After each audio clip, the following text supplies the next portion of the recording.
आइए सुनते हैं मुंशी प्रेमचंद के उपन्यास गोदान का तीसरा भाग। होरी अपने गांव के समीप पहुंचा तो देखा अभी तक गोबर खेत में ऊख गोड़ रहा है और दोनों लड़कियां भी उसके साथ काम कर रही हैं। लू चल रही थी, बगुले उठ रहे थे, भूतल धधक रहा था, जैसे प्रकृति ने वायु में आग घोल दिया हो। यह सब अभी तक खेत में क्यों है? क्या काम के पीछे सब जान देने पर तुले हुए हैं? वह खेत की ओर चला और दूर से ही चिल्लाकर बोला, आता क्यों नहीं गोबर? क्या काम ही करता रहेगा? दोपहर ढल गया, कुछ सूझता है कि नहीं? उसे देखते ही तीनों ने कुदालें उठा ली और उसके साथ हो लिए। गोबर सांवला, लंबा, एक हैरा युवक था जिसे इस काम में रुचि न मालूम होती थी। प्रसन्नता की जगह मुख पर असंतोष और विद्रोह था। वह इसलिए काम में लगा हुआ था कि वह दिखाना चाहता था उसे खाने पीने की कोई फिक्र नहीं है। बड़ी लड़की सोना लज्जाशील कुमारी थी, सांवली, सुडोल, प्रसन्न और चपल। गाढ़े की लाल साड़ी जिसे वह घुटनों से मोड़कर कमर में बांधे हुए थी, उसके हल्के शरीर पर कुछ लदी हुई सी थी और उसे प्रौढ़ता की गरिमा दे रही थी। छोटी रूपा 5-6 साल की छोकरी थी, मैली, सिर पर बालों का एक घोंसला सा बना हुआ, एक लंगोटी कमर में बांधे, बहुत ही डीठ और रोनी। रूपा ने होरी की टांगों में लिपटकर कहा, काका देखो, मैंने एक ढेला भी नहीं छोड़ा। बहन कहती है जा पेड़ तले बैठ, ढेले न तोड़े जाएंगे काका, तो मिट्टी कैसे बराबर होगी? होरी ने उसे गोद में उठाकर प्यार करते हुए कहा, तूने बहुत अच्छा किया बेटी, चल घर चलें। कुछ देर अपने विद्रोह को दबाए रहने के बाद गोबर बोला, यह तुम रोज रोज मालिकों की खुशामद करने क्यों जाते हो? बाकी न चूके तो प्यादा आकर गालियां सुनाता है, बेकार देनी पड़ती है।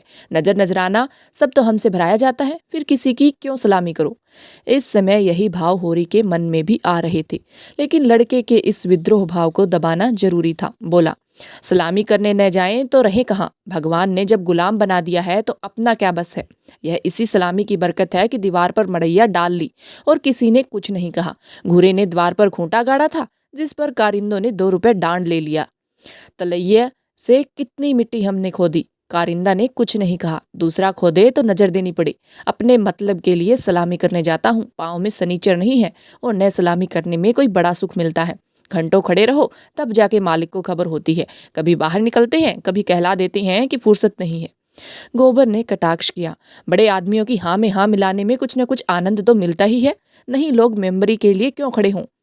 जब सिर पर पड़ेगी तब मालूम होगा बेटा, अभी जो चाहे कह लो। पहले मैं भी यही बात सोच के करता था, पर अब मालूम हुआ कि हमारी गर्दन दूसरों के पैरों के नीचे दबी हुई है, अकड़ कर निभा नहीं हो सकता। पिता पर अपना क्रोध उतारकर गोबर कुछ शांत हो गया और चुपचाप चलने लगा। सोना ने देखा रूपा बाप की गोद में चढ़ी बैठी है तो ईर्ष्या हुई। उसे डांट कर बोली, अब गोद से उतरकर पाँव पाँव क्यों नहीं चलती? क्या पाँव टूट गए हैं? रूपा ने बाप की गर्दन में हाथ डालकर डिठाई से कहा, न उतरेंगे, जाओ। काका, बहन हमको रोज चिढ़ाती है कि तू रूपा है, मैं सोना हूँ, मेरा नाम कुछ और रख दो। होरी ने सोना को बनावटी रोष से देखकर कहा, तू इसे क्यों चिढ़ाती है सोनिया? सोना तो देखने को कहा है। निभा तो रूपा से होता है, रूपा न हो तो रुपए कहाँ से बने, बता। सोना ने अपने पक्ष का समर्थन किया। सोना न हो मोहन कैसे बने? नथुनिया कहाँ से आए? कंठा कैसे बने? गोबर भी इस विनोदमय विवाद में शरीक हो गया। रूपा ने बोला, तू कह दे कि सोना तो सूखी पत्ती की तरह पीला है, रूपा तो उजला होता है जैसे सूरज। सोना बोली, शादी ब्याह में पीली साड़ी पहनी जाती है, उजली साड़ी कोई नहीं पहनता। रूपा इस दलील से परास्त हो गई। गोबर और होरी की कोई दलील इसके सामने न ठहर सकी। उसने क्षुब्ध आंखों से होरी को देखा। होरी को एक नई युक्ति सूझ गई। बोला, सोना बड़े आदमियों के लिए है, हम गरीबों के लिए तो रूपा ही है। जैसे जो को राजा कहते हैं, गेहूं को चमार, इसलिए न कि गेहूं बड़े आदमी खाते हैं जो हम लोग खाते हैं। सोना के पास इस सबल युक्ति का कोई जवाब न था। परास्त होकर बोली, तुम सब जने एक और हो गए, नहीं रुपया को उड़ाकर छोड़ती। रूपा ने उंगली मटकाकर कहा, ए राम सोना चमार, ए राम सोना चमार।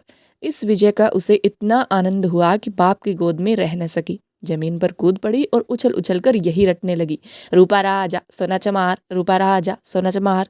ये लोग घर पहुंचे तो धनिया द्वार पर खड़ी इनकी बाट जो रही थी। रुष्ट होकर बोली, आज इतनी देर क्यों की गोबर? काम के पीछे कोई प्राण थोड़े ही दे देता है। फिर पति से गर्म होकर कहा, तुम भी वहां से कमाई करके लौटे तो खेत में पहुंच गए? खेत कहीं भागा जाता था? द्वार पर कुआं था। होरी और गोबर ने एक एक कलसा पानी सिर पर उड़ेला, रूपा को नहलाया और भोजन करने गए। जौ की रोटियां थी पर गेहूं जैसी सफेद और चिकनी। अरहर की दाल थी जिसमें कच्चे आम पड़े हुए थे। रूपा बाप की थाली में खाने बैठी। सोना ने उसे ईर्ष्या भरी आंखों से देखा, मानो कह रही थी, वाह रे दुलार। धनिया ने पूछा, मालिक से क्या बातचीत हुई? होरी ने लोटा भर पानी चढ़ाते हुए कहा, यही तहसील वसूल की बात थी, और क्या। हम लोग समझते हैं बड़े आदमी बहुत सुखी होंगे, लेकिन सच पूछो तो वह हमसे भी ज्यादा दुखी हैं। हमें अपने पेट ही की तो चिंता है, उन्हें हजारों चिंताएं घेरे रहती हैं। राय साहब ने और क्या क्या कहा था वह कुछ होरी को याद न था। उस सारे कथन का खुलासा मात्र उसके स्मरण में चिपका हुआ रह गया था। गोबर ने व्यंग किया, तो फिर अपना इलाका हमें क्यों नहीं दे देते? हम अपने खेत बैल हल कुदाल सब उन्हें देने को तैयार हैं, करेंगे बदला। यह सब धूर्तता है, निरी मोटमर्दी। जिसे दुख होता है वह दर्जनों मोटरें नहीं रखता, महलों में नहीं रहता, हलवा पूरी नहीं खाता और न नाच रंग में लिप्त रहता है। मजे से राज का सुख भोग रहे हैं, उस पर दुखी हैं। होरी ने झुंझलाकर कहा, अब तुमसे बहस कौन करे भाई। जायदाद किसी में छोड़ी जाती है कि वह छोड़ देंगे? हमी को खेती से क्या मिलता है? एक आने नफरी की मजदूरी भी तो नहीं पड़ती। जो 10 रुपए महीने का भी नौकर है वह भी हमसे अच्छा खाता पहनता है, लेकिन खेतों को छोड़ा तो नहीं जाता। खेती छोड़ दें तो और क्या करें? नौकरी कहीं मिलती नहीं, फिर मर्जाद भी तो पालना ही पड़ता है। खेती में जो मर्जाद है वह नौकरी में तो नहीं है। इसी तरह जमींदारों का हाल भी समझ लो। उनकी जान को तो सैकड़ों रोग लगे हुए हैं। हाकिमों को रसद पहुंचाओ, उनकी सलामी करो, अमलों को खुश करो। तारीख पर मालगुजारी न चुका दें तो हवालात हो जाए, कुड़की आ जाए। हमें तो कोई हवालात नहीं ले जाता, 2-4 गालियां घुड़कियां ही तो मिलकर रह जाती हैं। गोबर ने प्रतिवाद किया, यह सब कहने की बातें हैं। हम लोग दाने दाने को मोहताज हैं। देह पर साबित कपड़े नहीं हैं, चोटी का पसीना एड़ी तक आता है, तब भी गुजर नहीं होता। उन्हें क्या, मजे से गद्दी मसनद लगाए बैठे हैं। सैकड़ों नौकर चाकर हैं, हजारों आदमियों पर हुकूमत है। रुपए न जमा होते तो, पर सुख तो सभी तरह का भोगते हैं। धन लेकर आदमी और क्या करता है? तुम्हारी समझ में हम और वह बराबर हैं? भगवान ने तो सबको बराबर बनाया है। यह बात नहीं है बेटा, छोटे बड़े भजवान के घर से बनकर आते हैं। संपत्ति बड़ी तपस्या से मिलती है। उन्होंने पूर्व जन्म में जैसे कर्म किए हैं उनका आनंद भोग रहे हैं। हमने कुछ नहीं संचा तो भोगे क्या? यह सब मन को समझाने की बातें हैं। भगवान सबको बराबर बनाते हैं। यहाँ जिसके हाथ में लाठी है वह गरीबों को कुचलकर बड़ा आदमी बन जाता है। यह तुम्हारा भ्रम है। मालिक आज भी 4 घंटे रोज भगवान का भजन करते हैं। किसके बल पर यह भजन भाव और दान धर्म होता है? अपने बल पर नहीं, किसानों के बल पर और मजदूरों के बल पर। यह पाप का धन पचे कैसे? इसलिए दान धर्म करना पड़ता है। भगवान का भजन भी इसलिए होता है, भूखे नंगे रहकर भगवान का भजन करें तो हम भी देखें। हमें कोई दोनों जून खाने को दे तो हम 8 पहर भगवान का जाप ही करते रहें। एक दिन खेत में ऊख गोड़ना पड़े तो सारी भक्ति भूल जाए। होरी ने हार कर कहा, अब तुम्हारे मुंह कौन लगे भाई, तुम तो भगवान की लीला में भी टांग अड़ाते हो। तीसरे पहर गोबर कुदाल लेकर चला तो होरी ने कहा, जरा ठहर जाओ बेटा, हम भी चलते हैं। तब तक थोड़ा सा भूसा निकाल कर रख दो, मैंने भोला को देने को कहा है, बेचारा आजकल बहुत तंग है। गोबर ने अवज्ञा भरी आंखों से देखकर कहा, हमारे पास बेचने को भूसा नहीं है। बेचता नहीं हूं भाई, यूं ही दे रहा हूं। वह संकट में है, उसकी मदद तो करनी ही पड़ेगी। हमें तो उन्होंने कभी एक गाय नहीं दे दी। दे तो रहा था पर हमने ली ही नहीं। धनिया मटक कर बोली, गाय नहीं, वह दे रहा था। इन्हें गाय दे देगा? आंख में अंजन लगाने को कभी चिल्लू भर दूध तो भेजा नहीं, गाय देगा? होरी ने कसम खाई, नहीं जवानी कसम, अपनी पछाई गाय दे रहा था। हाथ तंग है, भूसा चारा नहीं रख सके, अब एक गाय बेचकर भूसा लेना चाहते हैं। मैंने सोचा संकट में पड़े आदमी की गाय क्या लूंगा, थोड़ा सा भूसा दिए देता हूँ, कुछ रुपए हाथ आ जाएंगे तो गाय ले लूंगा, थोड़ा थोड़ा करके चुका दूंगा। 80 रुपए की है, मगर ऐसी कि आदमी देखता रहे। गोबर ने आड़े हाथों लिया, तुम्हारा यही धर्मात्मापन तो तुम्हारी दुर्गत कर रहा है। साफ साफ तो बात है, 80 रुपए की गाय है, हमसे 20 रुपए का भूसा ले और गाय हमें दे दे। 60 रुपए रह जाएंगे, वह हम धीरे धीरे दे देंगे। होरी रहस्यमय ढंग से मुस्कुराया, मैंने ऐसी चाल सोची है कि गाय सेंत मेत में हाथ आ जाए। कहीं भोला की सगाई ठीक करनी है, बस 2-4 मन भूसा तो खाली अपने रंग जमाने को देता हूँ।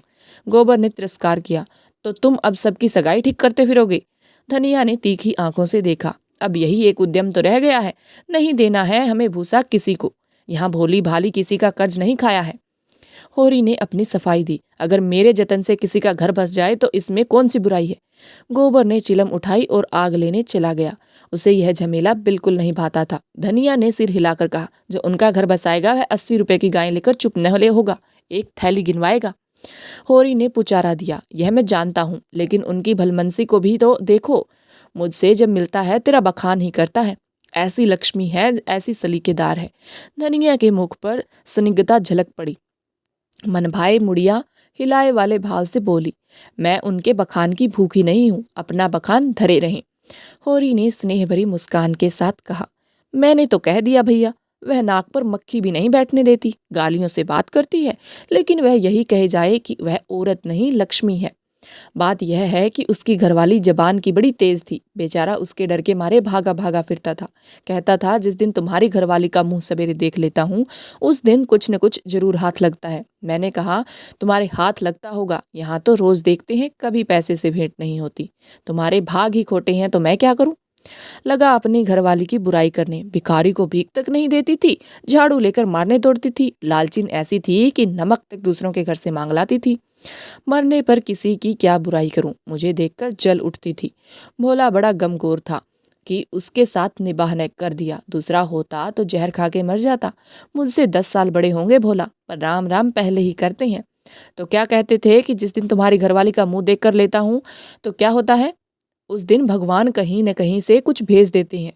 बहुएं भी तो वैसी ही चटोरी नाई हैं। अब की सबों ने 2 रुपए के खरबूजे उधार खा डाले। उधार मिल जाए फिर उन्हें चिंता नहीं होती कि देना पड़ेगा या नहीं। और भोला रोते काहे को है। गोबर आकर बोला, भोला दादा आ पहुंचे, मंदोमन भूसा हैरू वह उन्हें दे दो, फिर उनकी सगाई ढूंढने निकलो। धनिया ने समझाया, आदमी द्वार पर बैठा है, उसके लिए खाट वाट तो डाल नहीं दी, ऊपर से लगे भुनभुनाने। कुछ तो भल मन से सीखो, कलसा ले जाओ, पानी भर कर रख दो, हाथ मुंह धोए, कुछ रस पानी पिला दो। मुसीबत में ही आदमी दूसरों के सामने हाथ फैलाता है। होरी बोला, रसवस का काम नहीं है, कौन कोई पाहुने हैं। धनिया बिगड़ी, पाहुने और कैसे होते हैं, रोज रोज तो तुम्हारे द्वार पर नहीं आते, इतनी दूर से धूप घाम में आए हैं, प्यास लगी ही होगी। रुपया देख डब्बे में तमाकू है कि नहीं, गोबर के मारे काहे को बची होगी, दौड़कर एक पैसे का तमाकू सहुआइन की दुकान से ले ले। भोला की आज जितनी खातिर हुई और कभी न हुई होगी। गोबर ने खाट डाल दी, सोना रस घोल लाई, रूपा तमाकू भर लाई। धनिया द्वार पर किवाड़ की आड़ में खड़ी अपने कानों से अपना बखान सुनने के लिए अधीर हो रही थी। भोला ने चिलम हाथ में लेकर कहा, अच्छी घरनी घर में आ जाए तो समझ लो लक्ष्मी आ गई, वही जानती है छोटे बड़े का आदर सत्कार कैसे करना चाहिए। धनिया के हृदय में उल्लास का कंपन हो रहा था। चिंता और निराशा और अभाव से आहत आत्मा इन शब्दों में एक कोमल शीतल स्पर्श का अनुभव कर रही थी। होरी जब भोला का खांचा उठाकर भूसा लाने अंदर चला तो धनिया भी पीछे पीछे चली। होरी ने कहा, जाने कहाँ से इतना बड़ा खांचा मिल गया, किसी बड़बूजे से मांग लिया होगा, मन भर से कम में न भरेगा, 2 खांचे भी दिए तो 2 मन निकल जाएंगे।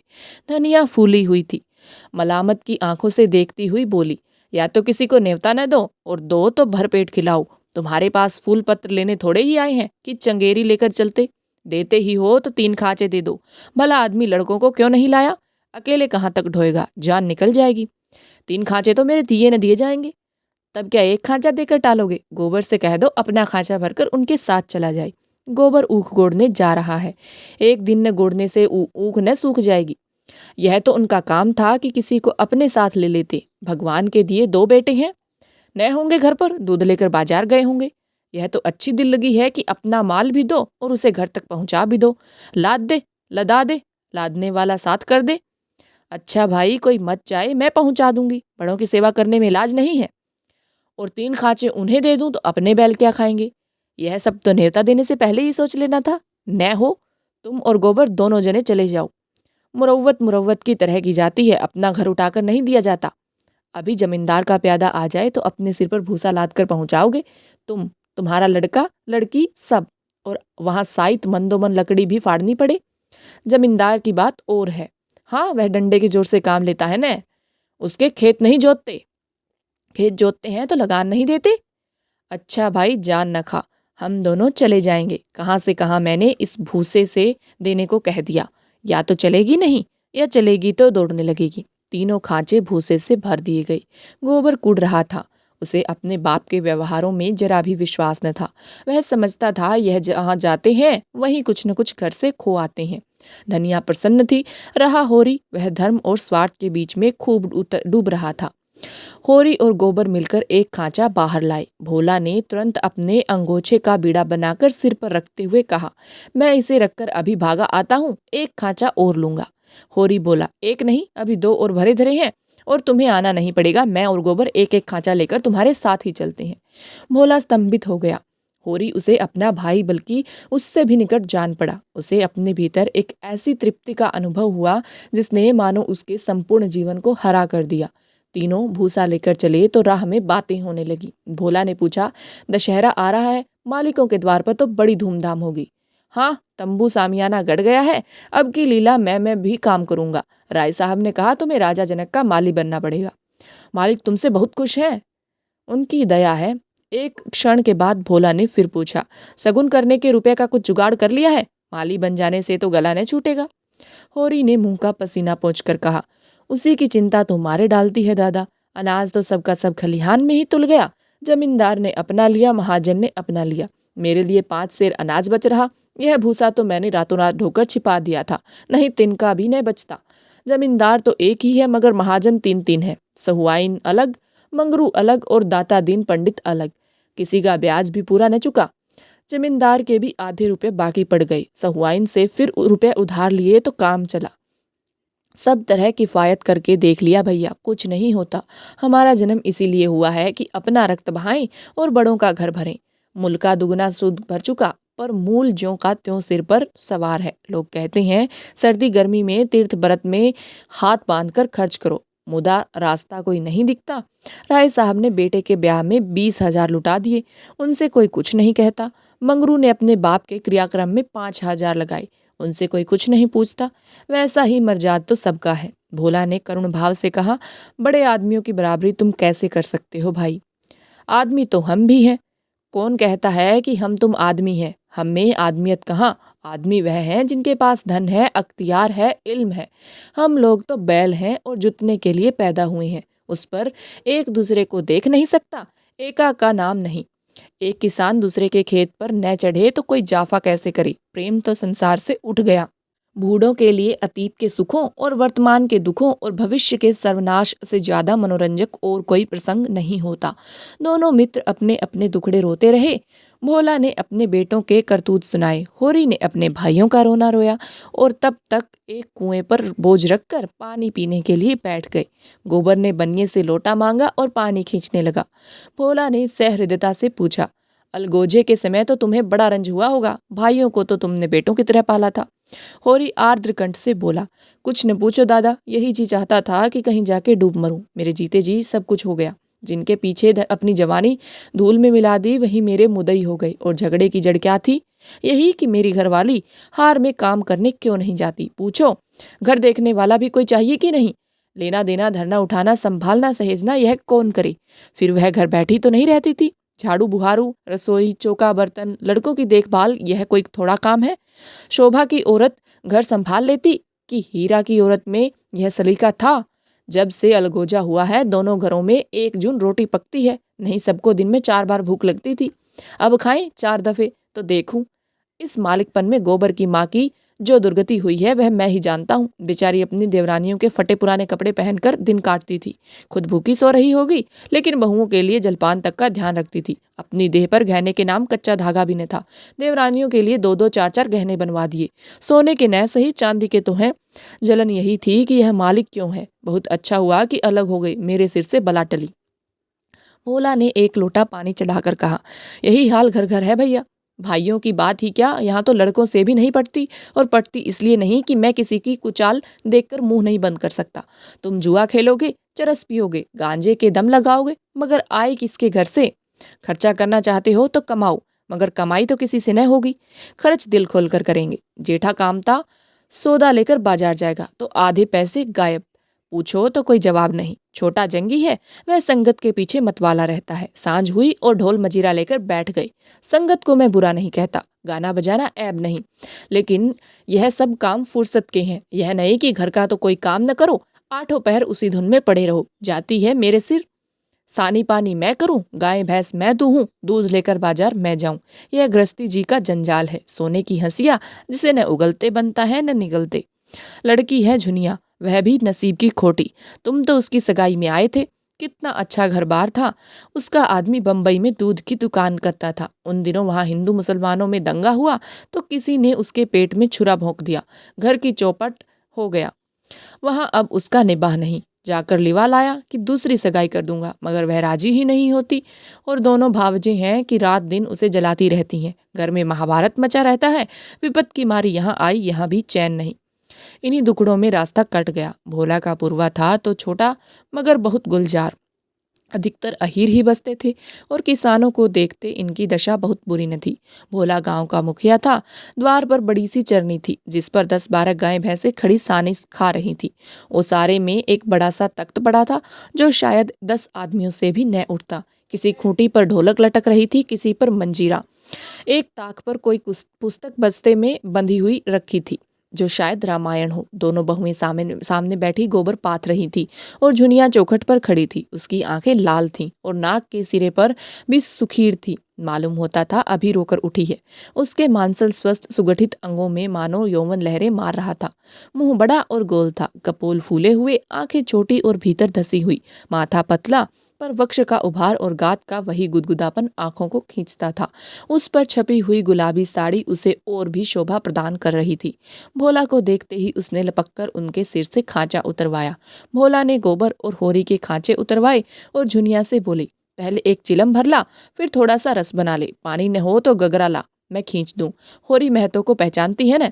फिर होरी से बोला, घरनी के बिना घर नहीं रहता भैया। पुरानी कहावत है, नाटन खेती बहुरेन कर। नाटे बैल क्या खेती करेंगे और बहुएं क्या घर संभालेंगी। जब से इसकी माँ मरी है जैसे घर की बरकत ही उठ गई। बहुएं आटा पाथ लेती हैं पर गृहस्थी चलाना क्या जाने। हाँ, मुंह चलाना खूब जानती हैं। लौंडे कहीं फड़ पर जमे होंगे, सबके सब आलसी हैं, कामचोर। जब तक जीता हूँ इनके पीछे मरता हूँ, मर जाऊंगा तो आप सिर पर हाथ धरकर रोएंगे। लड़की भी वैसी ही है, छोटा सा अढ़ोना भी करेगी तो भुन भुना कर। मैं तो सह लेता हूँ, खसम थोड़े ही सहेगा। चुनिया एक हाथ में भरी हुई चिलम, दूसरे में लोटे का रस लिए बड़ी फुतीर से आ पहुंची। फिर रस्सी और कलसा लेकर पानी भरने चली। गोबर ने उसके हाथ से कलसा लेने के लिए हाथ बढ़ाकर झेंपते हुए कहा, तुम रहने दो, मैं भरे लाता हूँ। झुनिया ने कलसा न दिया। कुएं के जगत पर जाकर मुस्कुराती हुई बोली, तुम हमारे मेहमान हो, कहोगे एक लोटा पानी भी किसी ने न दिया। मेहमान काहे से हो गया, तुम्हारा पड़ोसी ही तो हूँ। पड़ोसी साल भर में एक बार भी सूरत न दिखाए तो मेहमान ही है। रोज रोज आने से मर्जाद भी तो नहीं रहती। जुनिया हंसकर तिरछी नजरों से देखती हुई बोली, वही मर्जाद तो दे रही हूँ। महीने में एक बेर आओगे, ठंडा पानी दूंगी। 15वें दिन आओगे, चिलम पियोगे। 7वें दिन आओगे, खाली बैठने को माची दूंगी। रोज रोज आओगे, कुछ न पाओगे। दर्शन तो दोगी, दर्शन के लिए पूजा करनी पड़ेगी। यह कहते कहते जैसे उसे कोई भूली हुई बात याद आ गई। उसका मुंह उदास हो गया। वह विधवा है। उसके नारित्व के द्वार पर पहले उसका पति रक्षक बना बैठा रहता था। वह निश्चिंत थी। अब उस द्वार पर कोई रक्षक न था, इसलिए वह उस द्वार को सदैव बंद रखती थी। कभी कभी घर के सूनेपन से उकताकर वह द्वार खोलती थी, पर किसी को आते देखकर भयभीत होकर दोनों पट भेड़ लेती है। गोबर ने कलसा भरकर निकाला। सबों ने रस पिया और एक चिलम तमाकू और पीकर लौटे। भोला ने कहा, कल तुम आकर गाय ले जाना गोबर, इस वक्त तो सानी खा रही है। गोबर की आंखें उसी गाय पर लगी हुई थी और मन ही मन वह मुग्ध हुआ जाता था। गाय इतनी सुंदर और सुडौल है, इसकी उसने कल्पना भी न की थी। होरी ने लोभ को रोककर कहा, मंगवा लूंगा, जल्दी क्या है। तुम्हें जल्दी न हो, हमें तो जल्दी है। उसे द्वार पर देखकर तुम्हें वह बात याद रहेगी। उसकी मुझे बड़ी फिक्र है दादा, तो कल गोबर को भेज देना। दोनों ने अपने अपने खांचे सिर पर रखे और आगे बढ़े। दोनों इतने प्रसन्न थे मानो ब्याह करके लौटे हों। होरी को तो अपनी चिर संचित अभिलाषा के पूरे होने का हर्ष था और बिना पैसे के। गोबर को इससे भी बहुमूल्य वस्तु मिल गई थी। उसके मन में अभिलाषा जाग उठी थी। अवसर पाकर उसने पीछे की तरफ देखा। झुनिया द्वार पर खड़ी थी, मन आशा की भांति अधीर, चंचल।